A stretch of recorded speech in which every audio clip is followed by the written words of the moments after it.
안녕하십니까. 말년 목사입니다. 그동안에는 제가 설교 방송만 쭉 해왔습니다. 그 이유는 뭐 정치 이야기나 정부 이야기나 이런 것들에 대해서 별로 하고 싶은 마음이 없어서 망설이다가 그만두고, 나는 전문이 설교니까 성경에 대한 말씀, 이것을 우선 전하자. 그래서 설교 방송만 그동안 해왔습니다. 그동안 국회에서 전에 선거법과 공수처법이 통과된 이후에 제가 정치 이야기를 좀 중단을 했습니다.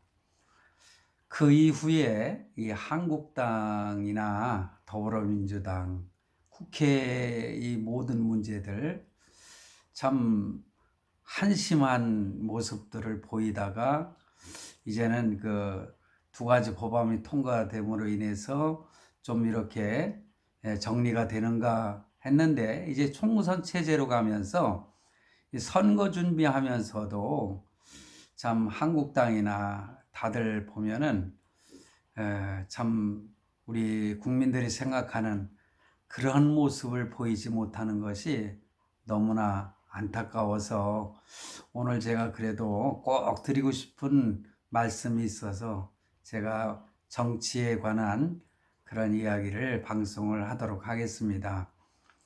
뭐 제 의견에 동의하시는 분도 있겠지만은 또 반대하시는 분도 있으리라고 저는 생각을 해요. 그러나 저는 전에도 말씀을 드렸듯이 저는 말년 목사라고 TV 이렇게 방송을 하고 있지만은 저는 목사지요. 이제 거의 말년이 된 목사입니다. 이제 얼마 안 있으면 은퇴하는데, 그런 목사로서 기도하면서 이 세상을 보는 눈, 뭐 어떤 목사처럼 그 군중들 앞에서 뭐 선지자인 척 하면서 하는 것은 나는 별로 그거 좋아하지 않거든요.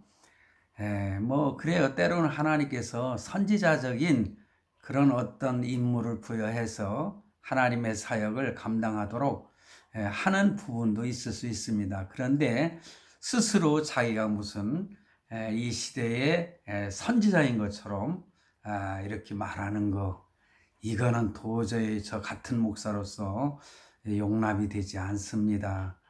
지금 추구하는 일에 대해서는 많은 부분에 대해서 동조를 하고 있지만은 마음적으로, 그러나 너무 앞서가고 하나님 앞에서 너무 자신에 대해서 뭐 과도한 표현이라든가 이런 것들은 정말 그 지탄받아 마땅할 그런 부분들이 있습니다. 저는 목사로서 저도 평생을 목사했거든요. 뭐 선지자적 어떤 사명을 이야기하는 그 목사보다도 나이가 더 많습니다.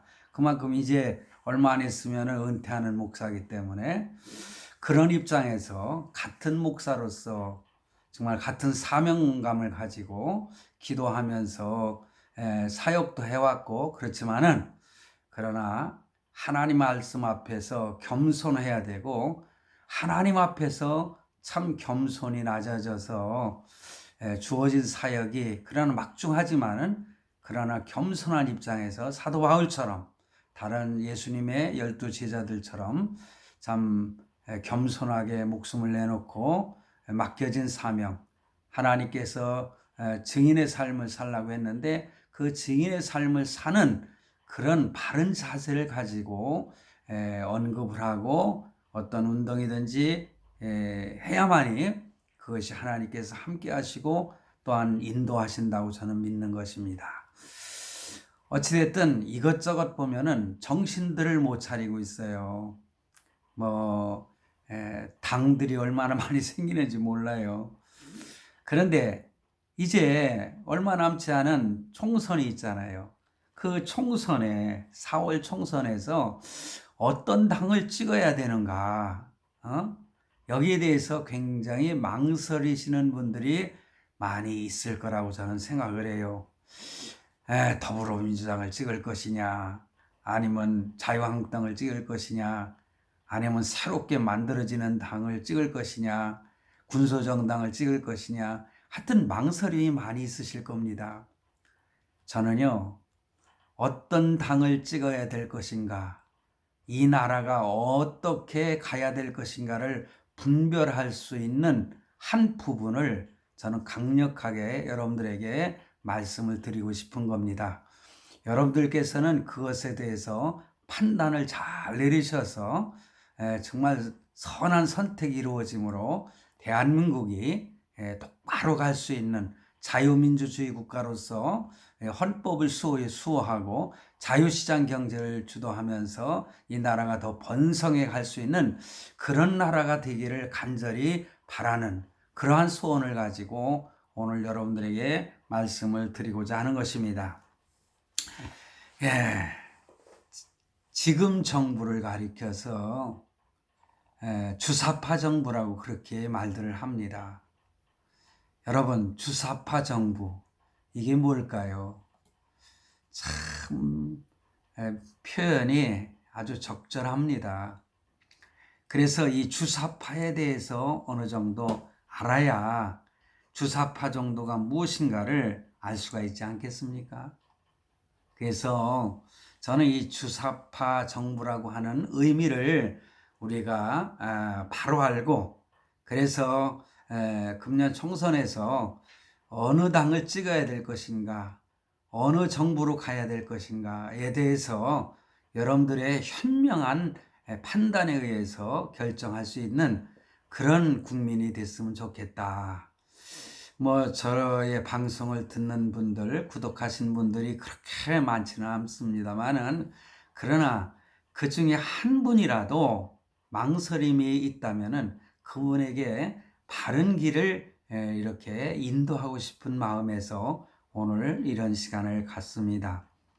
자, 지금 정부를 주사파 정부라고 하는데, 이 주사파라고 하는 것은 주체사상파라고 합니다. 주체사상파. 그래서 제가 백과사전에서 그 의미를 정의를 이렇게 찾아봤어요. 뭐라고 했는고 하니, 주체사상파는, 즉 주사파는 대한민국의 민족 해방 계열의 하나로 조선민주주의 인민공화국의 지도 이념인 주체의 사상을 지지하고 그에 따른 정치 운동을 하는 사람들을 가리키는 말이다. 어렵게 표현을 했는데 이거 하나도 어렵잖아요. 쉽게 한마디로 말하면은요, 이 주사파라고 하는 것은 우리 대한민국의 어떤 체제를 인정하지 않고 북한의 그 어떤 주체 사상을 따르면서 그에 따른 정치 운동을 하는 그런 사람들을 가리키는 것이 바로 주체 사상파다. 그렇게 이해를 하면 되는 것입니다. 더 줄여서 말하면은 북한 체제를 인정하고 우리나라가, 대한민국이 북한 체제처럼 바뀌기를 바라는 그런 운동가들을 표현하는, 지칭하는 단어다. 그런 뜻입니다. 그러므로 주사파 하면은 북한식 사회주의 사상이라 할 수 있는 그 주체 사상을 따르는 무리, 이런 사람들을 말하는 것입니다. 주체 사상파의 줄임말로 주사파죠. 같은 말이지만은 그러나 다시 언급을 합니다. 그래서 또 자주파나 민족 해방파라고도 이렇게 불리기도 합니다. 한국에는 이러한 주사파가 1980년대 등장을 했다고 이렇게 기록을 하고 있더라고요. 사실은 그런 사람들이 80년대 이전에도 많이 있었습니다. 그러나 그 운동 자체가 북한 체제를 인정하는 그런 모습으로 나타난 것은 80년대를 거치면서 이런 그 주사파로 이렇게 두각을 나타내는 그러한 모습을 볼 수가 있어요. 왜냐하면 반체제 운동가라 이렇게 말할 수도 있죠. 그래서 정식 명칭으로 주체사상파, 주체사상을 따르는 자들. 그래서 또 다른 말로 말하면은 주사 NL, NL이라고 하는 것은 민족 해방파를 가르쳐 말합니다. 그래서 자주파 등으로 이렇게 호칭을 하죠. 그래서 그렇다면 이 주사파가 언제부터 우리 한국에서 이렇게 두각을 나타내기 시작을 했느냐? 그 유래를 잠깐 생각해 보겠습니다. 1970년대까지는 이 대한민국의 사회운동에 있어서 이 칼 막스라고 하죠. 마르크스주의나 스탈린주의의 이념은 크게 그렇게 두각을 나타내지 못했어요. 별 영향을 미치지 못했기 때문에 그렇습니다. 그 이유는 이 한국 전쟁을 우리는 경험을 했잖아요. 그리고 북한 체제의 그 잔혹상을 우리는 잘 알지 않습니까? 그 이후에 그 공산당을 반대하는 그러한 체제를 우리가 거치지 않습니까? 그래서 언젠가도 제가 말씀드렸듯이 이 공산당 하면은 그냥 뭐 이 대머리에 무슨 뿔이 2개나 달린 괴뢰 집단으로 이렇게 생각하고, 저는 어렸을 때 반공 교육을 받으면서 참 그런 생각을 많이 해봤어요. 우리는 그런 세대를 살았고 그 과정을 통해서 보면은 그렇게 반공 체제가 너무 강했기 때문에 이런 주사파들이 별로 그렇게 두각을 나타내지 못하고 있었습니다. 왜냐? 그때는 만약에 그런 북한 사상을 언급한다거나 그러면은 당장에 끌려가서 감옥에 갇히게 되고 고문도 당하고, 그런 박정희 정권 시절을 한번 상상해 보십시오. 어림도 없죠. 그러니까는 반공법에 걸리기 때문에 말도 제대로 함부로 못했습니다. 이러한 한국 전쟁 이후에 이 북한 김일성에 대한 거부감이 대한민국 사회 전반에 이렇게 만연해 있었기 때문에 그때는 이 주사파들이 별로 그렇게 드러나질 못하고 있었어요. 이렇게 드러났어도 당장에 끌려가서 감옥에 갇히게 됐죠. 그런데요, 참 이 주사파가 어떻게 참 다시 이렇게 일어나서 오늘날의 주사파 정권까지 이렇게 잡게 되었나, 이 사실에 대해서 여러 글들을 제가 읽어봤습니다. 제가 그런 운동에 참여해보지 않았기 때문에 별로 그렇게 관심도 없었기 때문에 잘 몰라서 그동안 여러 글들을 읽어보고 그러면서 깨달았어요. 깨달으면서 참 안타까운 일이 있습니다. 왜냐하면은 이 박정희 정권이 있죠. 사실 이 박정희 정권 때문에 더 이 주사파들이 이렇게 처음에는 이렇게 뭐라고 할까요? 그 밑에서 이렇게 드러나지 못한 상태에서 잠적해서 운동을 벌이고 있었지만은 그 박정희 체제가 그냥 정권이 어쩌면은 전체주의적인 그런 체제라고 해도 과언이 아닐 정도였거든요. 그러면서 사회 통제를 너무 극심하게 했어요. 그 전에 보면은 저도 유신 체제에서 자랐고 공부했고 군대를 다녀왔기 때문에 너무나 잘 압니다. 그 이후에 뭐 참 11.6 사태라든가 그런 과정을 거치고 나중에 그 5.18 광주 사태를 인하여서 전두환 정권이 이제 등장을 하기 시작했고, 그 이후에 전두환 정권이 들어섰죠. 그 이후에 얼마나 또 강압적인 그런 체제를 이끌어 왔습니까? 그러다 보니까는 어떤 한편으로 국민들 마음속에 너무 강압적이고 탄압하고 제대로 참 언론이나 함부로 말을 못하는 이런 상태에서 싫어할 건 뻔하지 않습니까? 저도 박정희 정권 너무너무 싫어했어요. 유신체제, 더더욱 헌법을 바꿔가면서 18년 이상이나 이렇게 장기 집권을 하고, 그 오늘날에 많은 사람들이 그런 얘기를 하죠. 경제 부흥을 일으킨 대통령. 그래서 엄청 추앙을 하지 않습니까? 저도 거기에 대해서는 정말 동감을 합니다.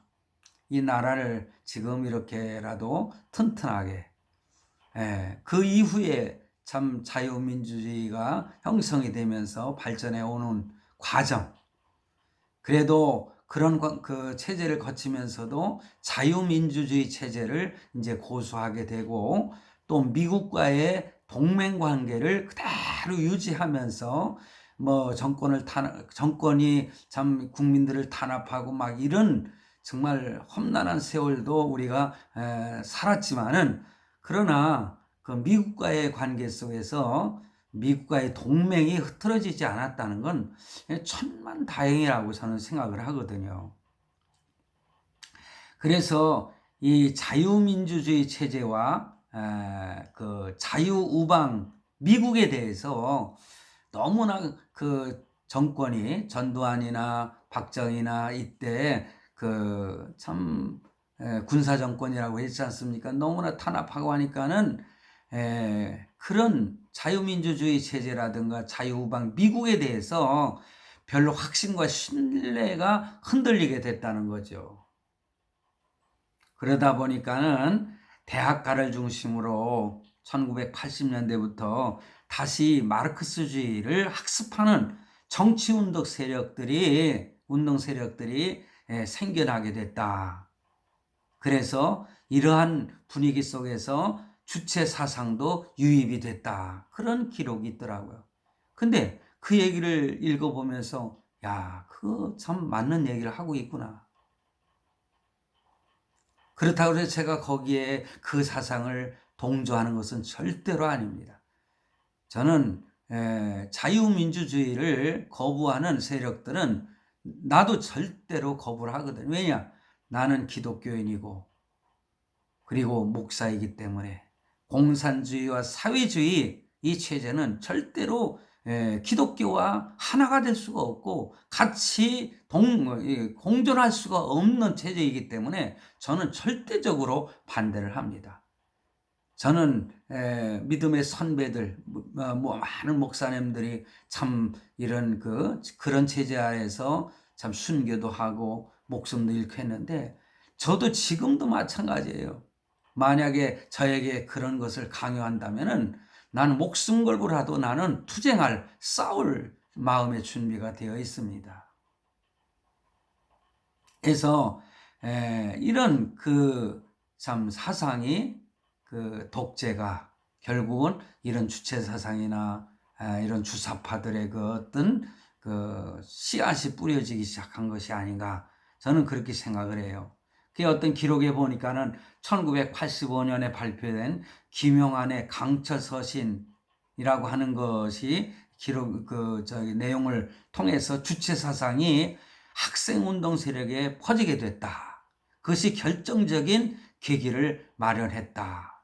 그렇게 표현하고 있어요. 그러니까는 군사 독재 체제를 용인하는 미국에 대한 반미 의식이나 반미 운동이 그때부터 일어나기 시작을 했다는 겁니다. 그러나 그들은 또 한 번 좌절하게 됩니다. 왜 그렇습니까? 소련의 붕괴죠. 1990년에 소련이 붕괴된 이후에 이 마르크스주의를 중심으로 하던 그 학생운동 세력은 큰 타격을 받게 되죠. 제가 그 이야기를 들어보니까 이때 김문수 이 전 지사도 바로 이때의 공산주의나 사회주의 사상을 버리고 완전 주사파를 앞장서서 주도했던 사람 아닙니까? 어떻게 보면 꼴통 주사파였었죠. 철저한, 자기 부인도 같은 주사파였고 노동운동에 그 앞장섰던 사람. 그런데 김문수의 전 경기도지사가 소련이 붕괴가 되고 북한의 그 경제 수준을 보니까는 이 말이 아니고, 그러다가 생각해 보니까는 아하, 이 사상이 잘못됐구나. 그래가지고 전향을 했다는 거예요. 그래서 참 정치 세계로 들어가가지고 국회의원도 하고 또 국회의원, 저도 부천에 살았는데 이 경기지사였던 이 사람이 그 전에 부천에서 국회의원이 됐거든요. 그게 참 잘합니다. 나중에 경기도 지사가 됐고요. 자, 그러면 이 김문수 씨가 왜 전향을 했겠습니까? 저는요, 얼마 전에 제가 방송을 보는데 여의도 순복음교회 그 담임 목사님, 그분이 김문수 씨의 글, 그 조선일보인가 어디에 올린 글을 다 읽고 나서 그분이 새롭게 깨닫고 나서 그도 이제 뭐라고 할까, 조용히 지내던 그분이 이제 이런 국민운동에 이렇게 나왔다. 그때 하는 설교도 제가 들었습니다. 저도 그래서 제가 방송으로 듣질 못해가지고 그 내용을 제가 다 찾아서 상세하게 읽어봤어요. 야, 거기서 제가 김문수 씨를 다시 보게 됐습니다. 김문수 씨가 철저한 정말 주사파였는데 그가 완전히 공산주의 사상, 사회주의 사상, 그리고 종북 세력 가장 앞장섰던 뭐 임종석이나 뭐 다 이런 사람들 다 후배고 그 밑에서 무슨 서로 견주면은요 그들은 그런 레벨이 있답니다. 김문수 지사를 따라갈 수가 없는 그런 김문수 씨가 전향을 해가지고 지금은 광화문에서 그리고 또 청와대 앞 그 광장교에서 참 인도하는 거 보면 그리고 신앙도 얼마나 좋아졌는지 몰라요. 철저한 기독교인이 됐다는 생각이 들어서 저 사람은 이제 완전 기독교인이 됐기 때문에 사회주의나 공산주의를 절대 다시 받아들일 수는 없는 사람이 됐겠구나. 그런 믿음의 확신이 서더라고요. 그래서 저는 그분을 다시 한번 지지해 볼 생각을 가지고 있습니다. 왜냐하면은 지금 보세요. 만약에 지금 이 정권이 그대로 유지가 된다면은 자꾸만 포퓰리즘이나 사회주의 사상으로 자꾸만 흘러가고 있지 않습니까? 나라 경제가 말이 아니게 참 파탄을 이루고 말이에요. 그러니 어느 정권을 우리가 기대를 하느냐에 따라서 어느 당을 찍을지 우리가 투표한데 정말 나에게 주권이 주어진 그 투표 한 표 한 표 이것을 누구를 찍을 것인가. 이 나라가 사회주의 국가로 가서는 안 되겠지 않습니까? 그러다가는 공산주의가 되고 북한의 그 주체 사상에 빠져서 지금 이 나라를 이끌고 있는 정권의 책임자가 어떤 짓을 하고 있는지 우리가 잘 알고 있지 않습니까? 우리는요 이런 사회가 지속될 수 없다는 것을 우리는 다시 한번 깨달아야 될 줄로 생각을 합니다. 오늘 제가 이렇게 말씀드린 것을 저는 여기에 대해서 전공한 사람도 아니고 뭐 거기에 참여했던 사람도 아니기 때문에 자세한 것은 몰라요. 그런데 김문수 씨의 그 글을 여러분들이 한번 꼭 읽어보셨으면 좋겠어요. 제가 시간이 너무 가기 때문에 제가 여기 기록이 되어 있는 것을 하나하나 다 이렇게 설명을 드리고 싶어도 제가 다른 이야기를 더 많이 하다 보니까는 이 준비한 내용을 다 하지 못했습니다. 지금 완전히 모든 사회 분야에 참 김문수 씨 말로 말하면은요, 공장은 공장, 직장은 직장, 언론계, 또 고시 합격하면은 막 이렇게 뭐라고 할까요? 고시 합격하면 민변이나 우리법 연구회, 국제인권법 연구회 이런 데로 가고, 대법원장과 헌법재판소와 법원, 검찰, 청와대, 서울시와 각급 지방 자치단체까지 모두 장악을 했다. 그의 주장이에요. 그러면서 입법, 사법, 행정, 교육, 문화, 방송, 예술, 경제계, 기업, 동네, 구멍가게까지 완벽하게 붉은 혁명 사상으로 물들었다. 너무 지나친 표현은 저는 아니라고 생각해요. 그래서 참 촛불 대통령으로 문재인이 당선됨으로 인해서 이 정권을 차지하게 됐지 않습니까? 제가 결론적으로 말씀을 드립니다. 여러분, 제가 제 방송에 나간 것이 있는데, 제가 월맹에 대해서, 월남에 대해서 제가 방송한 내용이 있습니다. 월남이 어떻게 공산화가 되고, 월맹이 그 월남을 갖다 정복한 다음에 어떻게 사회주의 국가로 만들어 갔는가, 자세하게 제가 방송을 했습니다.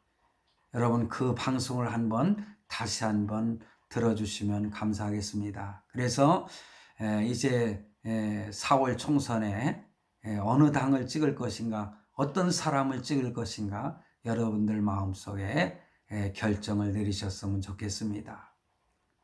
오늘은 여기에서 말씀을 맺겠습니다. 감사합니다.